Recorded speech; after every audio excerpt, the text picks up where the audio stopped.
Assalamualaikum warahmatullahi wabarakatuh. Perkenalkan, nama saya Ricky Steven Chandra dari kelas IF 19D. Nama saya Dava Najmi Alwan dari kelas IF 19D. Perkenalkan, nama saya Samsuri dari kelas IF 19D. Di sini kami akan mempresentasikan materi tentang software engineering. Apa itu software engineering? Software engineering adalah proses analisis kebutuhan dan desain pengguna, konstruksi, dan uji aplikasi yang memenuhi kebutuhan-kebutuhan tersebut melalui pengguna bahasa pemrograman. Software engineering bisa diartikan sebagai penerapan prinsip-prinsip teknik pengembangan perangkat lunak. Berbeda dengan pemrograman sederhana, software engineering digunakan untuk sistem aplikasi yang lebih besar dan kompleks. Umumnya, proses ini digunakan untuk kebutuhan bisnis dan organisasi. Software engineering. Software engineering adalah suatu pendekatan teknologi secara sistematis, struktur, dan disiplin. Meski pada dasarnya merupakan salah satu cabang ilmu komputer guna mengetahui sesuatu yang salah terhadap sebuah perangkat lunak. Ini fungsinya melebar lebih luas lagi. Rekayasa perangkat lunak dibutuhkan tak cuma ketika ditemukan kesalahan pengoperasian semata, namun lebih kepada bagian sebuah perangkat lunak bekerja sesuai dengan apa yang menjadi kebutuhan end user atau penggunanya. Software engineering akan memperlihatkan bagaimana sebuah aplikasi, produk, atau jasa mempermudah penggunaan oleh end user dan apa saja fitur-fitur yang ditawarkan kepada penggunanya. Pengoperasian software engineering. Transisi penting ketika suatu aplikasi digeser dari sebuah platform ke platform lainnya. Jadi portabilitas, penggunaan, dan adaptasi. Pemeliharaan. Ini fungsinya untuk mengetahui bagaimana sebuah aplikasi bekerja setelah adanya pemuktahiran atau pembaruan update. Aspek yang perlu diperhatikan pasca analisis adalah modularitas, perawatan, fleksibilitas, dan skalabilitas. Jenis software. Yang pertama itu ada application development berdasarkan kepada kemampuan problem solving. Non-web software development, bahasa pemrograman yang digunakan diantaranya Java dan C. Yang kedua itu ada system development. Desain dan coding digunakan untuk support application development. Bahasa pemrograman yang digunakan antara lain C dan C++. Yang ketiga, web development, melakukan desain software atau aplikasi untuk dijalankan pada web browser menggunakan bahasa pemrograman seperti HTML, JavaScript, dan PHP. Yang keempat, ada embedded system development, melakukan desain sistem komputer dan software untuk digunakan kepada perangkat non-komputer seperti mobil menggunakan bahasa pemrograman seperti C dan gabungan bahasa lainnya. Fungsi software engineering. 1. Dapat mengembangkan perangkat lunak penggunanya. Fungsi pertama dari software engineering adalah sebagai pengembangan pada perangkat lunak penggunanya dan juga bermanfaat bagi penggunanya. Yang kedua, untuk mengembangkan perangkat lunak yang sudah menjadi lebih bagus lagi. Pada umumnya perangkat lunak yang sudah ada dikembangkan menjadi bagus karena perangkat lunaknya terkadang membutuhkan hal yang dapat memperbarui atau perangkat lunak tidak berfungsi lagi. Yang ketiga, menciptakan perangkat lunak yang user-friendly dan rumah. Salah satu perangkat lunak yang user-friendly akan membuat sistem tersebut didamkan oleh penggunanya. Software engineering terdiri dari 3 elemen kunci, yaitu metode, yang kedua peralatan tools, yang ketiga prosedur. Selanjutnya akan dibacakan oleh Dava Nazmi. Untuk metode software engineering. Metode software engineering memberikan teknik-teknik bagaimana membentuk software. Metode ini terdiri dari serangkaian tugas, antara lain yang pertama, perencanaan dan estimasi proyek. Yang kedua, analisis kebutuhan sistem dan software. Ketiga, desain struktur data. Keempat, arsitektur algoritma. Yang kelima, coding, testing, dan pemeliharaan.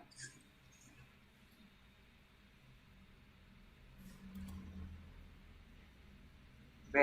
Sistem engineering dan analisis.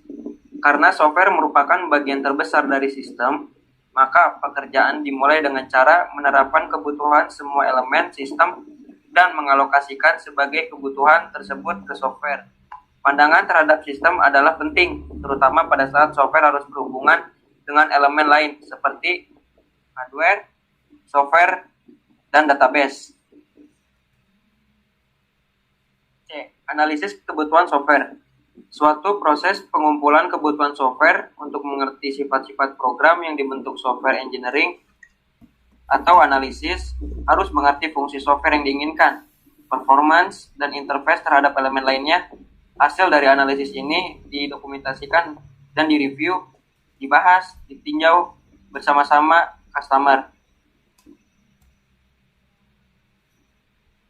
Lalu D. Desain.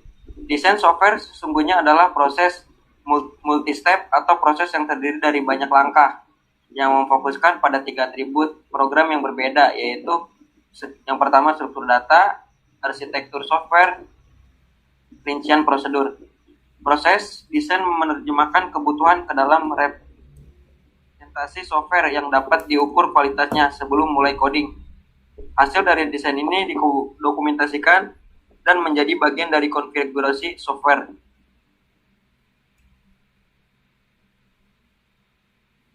Yang terakhir, testing. Segera sesudah objek program dihasilkan, pengetesan program dimulai. Proses testing difokuskan pada logika internal software, jaminan bahwa semua pernyataan atau statement dan lingkungan eksternal menjamin bahwa definisi input akan menghasilkan output yang diinginkan. Selanjutnya akan dibacakan oleh rekan saya, yaitu Samsuri. Terima kasih.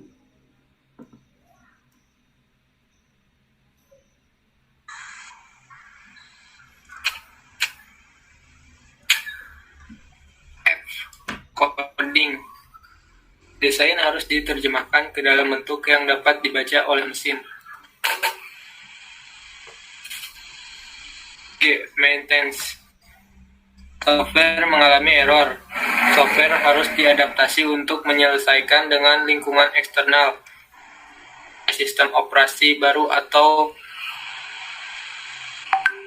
era baru. Software yang lebih disempurnakan karena adanya sumber. Masalah yang dihadapi dari model siklus hidup klasik adalah sebenarnya jarang mengikuti aliran sekuensial yang ditawarkan model ini. Iterasi atau pengulangan selalu terjadi dan menimbulkan masalah pada aplikasi yang dibentuk oleh model ini. Pada awalnya, customer sulit menentukan semua kebutuhan secara eksplisit atau jelas. Sabar karena versi program yang jalan tidak akan tersedia sampai proyek software selesai dalam waktu yang lama.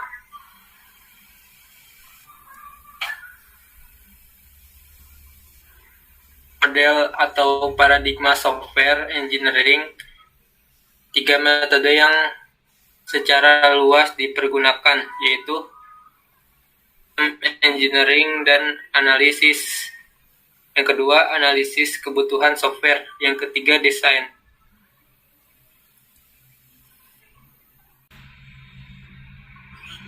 Prototip paradigma.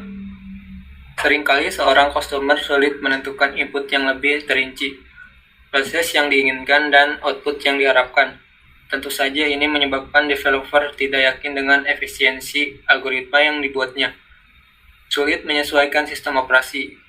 Si manusia dan mesin harus diambil dalam hal seperti ini. Software engineering merupakan langkah yang baik. Prototip sebenarnya adalah suatu proses yang membuat sebuah model software.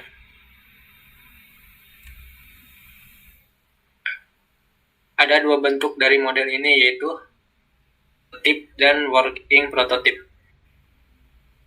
Paperwork prototype menggambarkan interaksi manusia dan mesin dalam sebuah bentuk yang memungkinkan user mengerti bagaimana interaksi itu terjadi.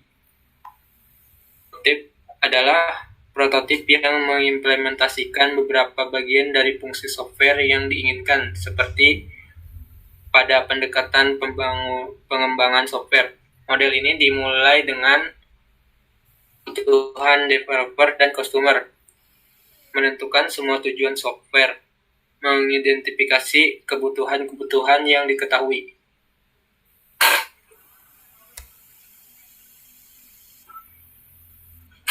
Fourth Generation Technique Paradigm. Model teknik generasi keempat atau 4GT. Istilah Fourth Generation Technique atau 4GT meliputi seperangkat peralatan software yang memungkinkan seorang developer software menerapkan beberapa karakteristik software pada tingkat yang tinggi, yang kemudian menghasilkan source code dan object code secara otomatis sesuai dengan spesifikasi yang ditentukan developer.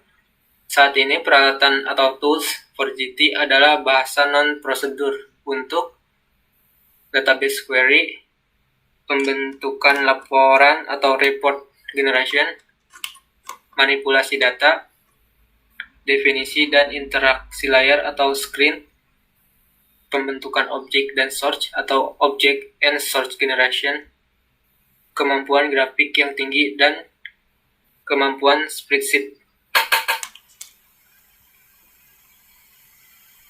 Dari model yang dapat diambil suatu kesimpulan bahwa proses pengembangan software terdiri dari 3 fase, yaitu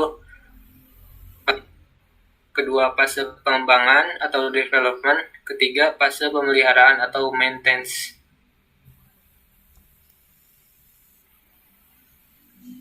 Satu, fase definisi.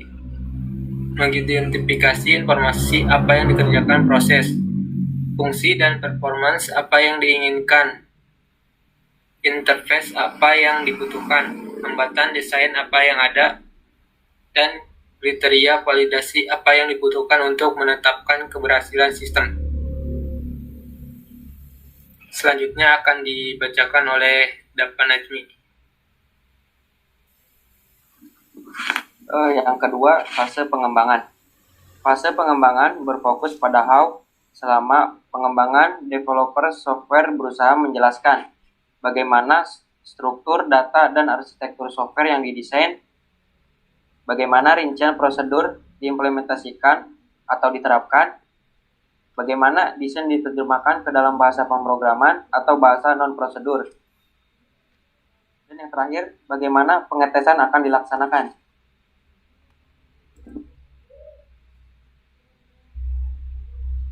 Yang ketiga, fase pemeliharaan. Fase pemeliharaan berfokus pada change atau perubahan. Ini dapat disebabkan perubahan karena software error, corrective maintenance, perubahan karena software disesuaikan atau diadaptasi dengan lingkungan eksternal. Misalnya munculnya CPU baru, sistem operasi baru, atau adaptive maintenance. Perubahan software yang disebabkan customer atau user meminta fungsi tambahan, misalnya fungsi grafik, fungsi matematik, dan lain-lain. Sekian video presentasi dari kami, kurang lebihnya mohon maaf. Wabillahi taufiq wal hidayah. Wassalamualaikum warahmatullahi wabarakatuh.